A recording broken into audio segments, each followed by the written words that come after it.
Ladies, young ladies and gentlemen, good evening to all of you. Once again, you are most welcome here on the Éveil des Consciences platform.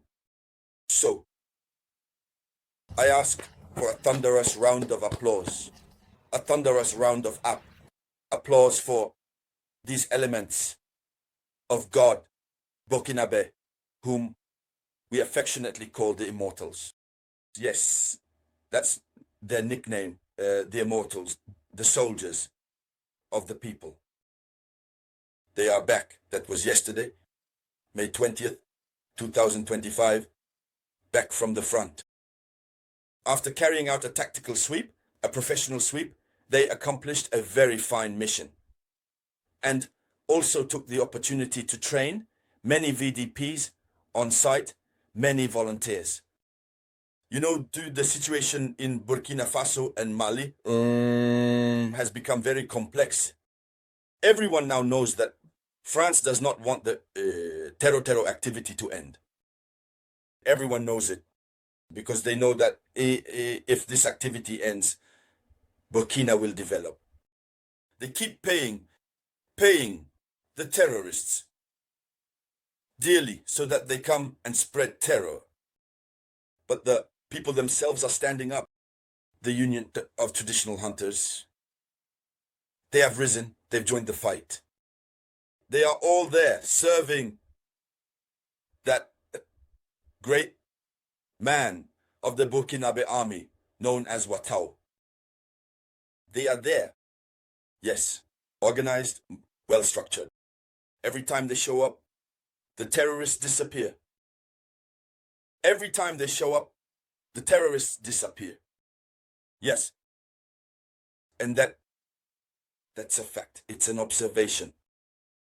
These are images from yesterday that were captured to immortalize their triumphant return, to show the world that Africa, when we want to, when we decide to, we can. And our soldiers, those soldiers we affectionately call the Immortals, need our support, ladies and gentlemen. Let's go deeper. They did a remarkable job. It was a powerful offensive that they launched. But already, what must be said is that we have before us these brave Immortals who are led by the tactician, who are directed by a tactician. That's what he's called in Burkina, because he knows the tactics of war. He is an exceptional tactician, Captain Watao. The Immortal soldiers have once again proven their worth. After inflicting heavy defeats, a heavy defeat on the Terros. So, in their wake, they secured villages, they secured the people. They trained VDPs on site, as we mentioned. And all of this serves to send a clear message to the enemy. A very clear message to the enemy. We must tell the enemy, we must make the enemy understand that there is a resistance here. No matter what the media, like Jeune Afrique, manipulated media say.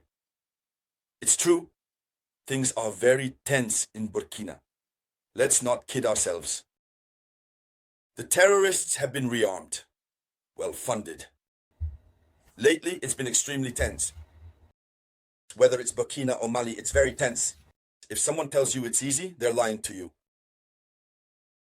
They are spreading terror everywhere they go. It's terror all over the place. But the Burkinabe soldiers, in this legion called the Legion of the Immortals, who are working hard, who agree to have the VDP by their side, that is, the volunteers for the defense of the homeland, who agree to have traditional hunters with them, who even train them in military practices. They are doing a very good job. It's true that this doesn't allow us to achieve a definitive victory, since the enemy is still there. But what's bad is when the enemy is there and we just sit down, fold our arms, like what's happening in the DRC. That's what can't work. When we see some people stand up and say, Ibrahimtraoré promised to put an end to this terrorism issue once and for all. And look, he's been in power for years, yet the terrorism problem still persists. But of course, that's because the masters of terrorism are not weakening. They're not letting up. Their local lackeys, their regional representatives aren't letting up either. How do we expect this terrorism issue to end in Burkina Faso when you have neighboring countries helping the terrorists?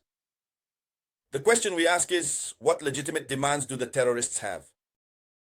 There are none. No demands at all. They just come to commit acts of terrorism and that's it. So, the Immortals, the Immortal soldiers, have done remarkable work in Solenzo and in several villages in the Mojon Loop. And they stayed there, but they've been called back for a crucial mission. That's why they're returning like this, for a crucial mission.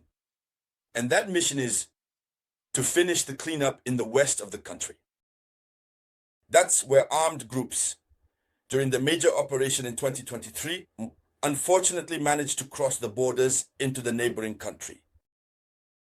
So they have to go and finish the rest of the work.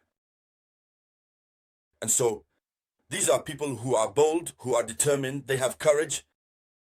They cleared out the enemies all the way to the edge of the borders, neutralizing several dozen strongholds and recovering a significant arsenal of conflict equipment. So, what can we say?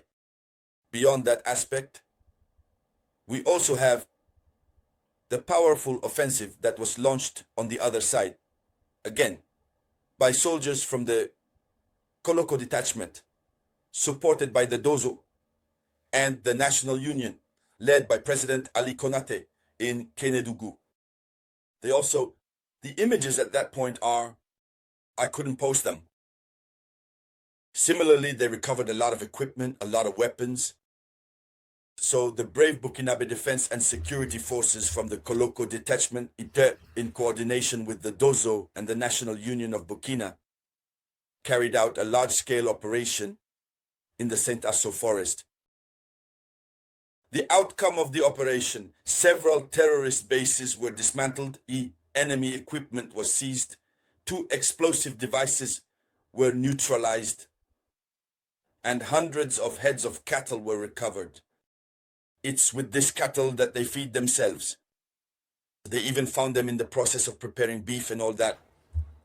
They're out there in the bush, and the cattle they take from all over, they have plenty of them. I'll show you some pictures if I don't forget. That's what they eat to have the strength to keep going. But all of that has been recovered. Ladies and gentlemen, Burkina Faso is fighting, and we must help Burkina Faso. Here is the top news story. Thank you for sharing it as much as possible. I'll be back with more news shortly. This was the voice of your one and only samurai.